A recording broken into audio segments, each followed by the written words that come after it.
Hi, my name's Jodie Hartson. I'm the Executive Manager of Client Engagement and Wellbeing team here at MSL, and I'm speaking to Jane, one of the nurses at MSL, and we're here today to just give you some practical tips and preparation for the COVID vaccine rollout, because we know that there's lots of people who are calling us and asking questions about it. So thanks, Jane. Hi. Hi, Jodie. Thanks for having me. It's great to talk. So Jane, can you tell us a little bit about how the COVID vaccine is being rolled out across Australia? Yes. So in our rollout, the COVID-19 vaccines will actually be available in phases. So groups of people will get the vaccination at different times, and the groups are going to be phase 1A, phase 1B, phase 2A, phase 2B, and then finally phase 3. And the Australian Technical Advisory Group on Immunisation has advised the Australian government on which groups should be prioritised for the first doses of the COVID vaccine. And this advice is consistent with the guidance that they're getting from the World Health Organization as well. Thanks, Jane. So if I'm a person living with MS, what phase of the COVID vaccination rollout am I in? So you'll be in phase 1B. Okay, great. And so will I need to be able to show evidence of the fact that I've got MS to be vaccinated in this phase? Yes. So the vaccinators have an obligation to check that you are in the category that is currently open for vaccinations. And I'll provide examples on how to do this a little bit later in our chat. All right, sounds good. And when will the phase 1B rollout start? It starts on the 22nd of March, which is the next coming Monday. Yeah, that's really exciting. And so what about if I live in ACT or Tassie? Is it still the same across Australia? Yes. So all states and territories will be rolling out phase 1B on the 22nd of March. Okay. So when it starts, where would I be likely to have the vaccination?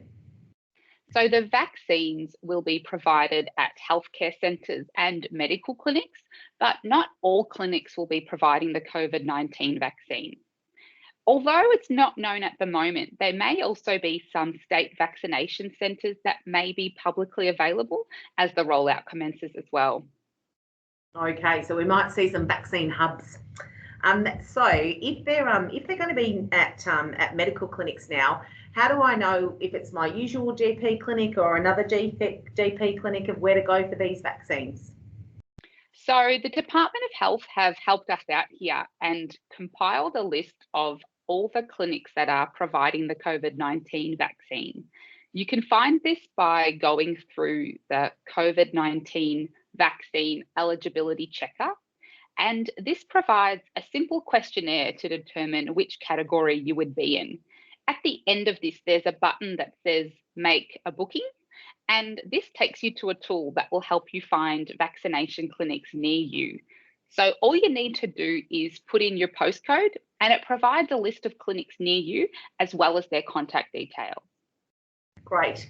And what about if I'm not that, if I'm not that computer literate or I haven't really got the time?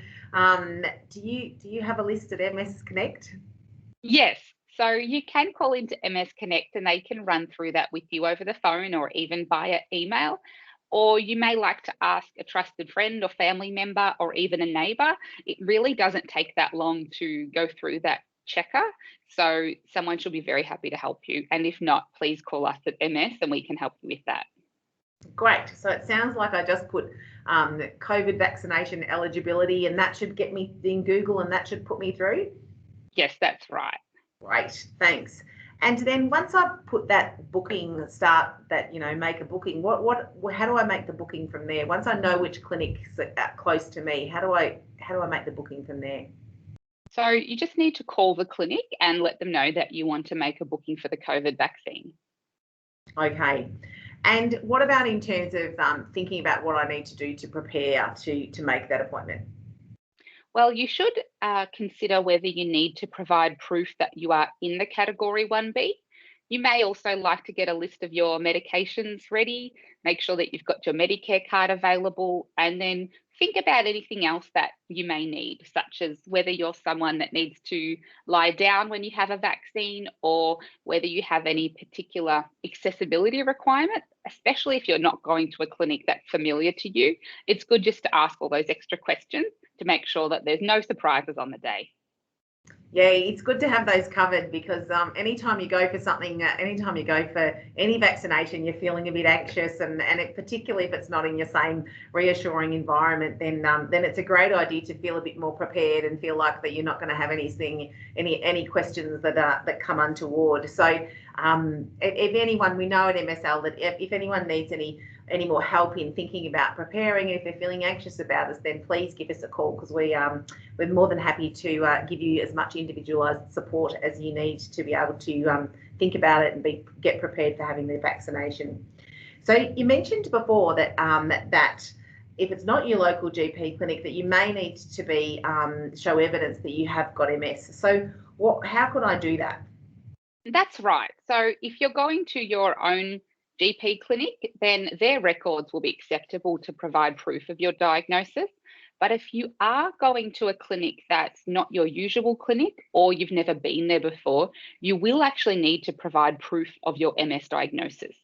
There's a number of ways to do this. You could use your My Health record. You could use a referral from your GP or specialist, or any medical records that include your MS diagnosis. That could be things like a printout of your medical history, could be a printout of a chronic disease management plan, a discharge summary from hospital, or even a valid prescription for medication that you're using to treat your MS, such as disease-modifying therapies, or even if you're on a disease-modifying therapy that's an injectable or an oral medication, you could actually bring the box of medication with you to show them. And I do encourage you to bring a list of your medications with you anyway, especially if you're on more than one, because sometimes it's hard to remember which ones you're on, and the vaccinator may ask you some of those questions.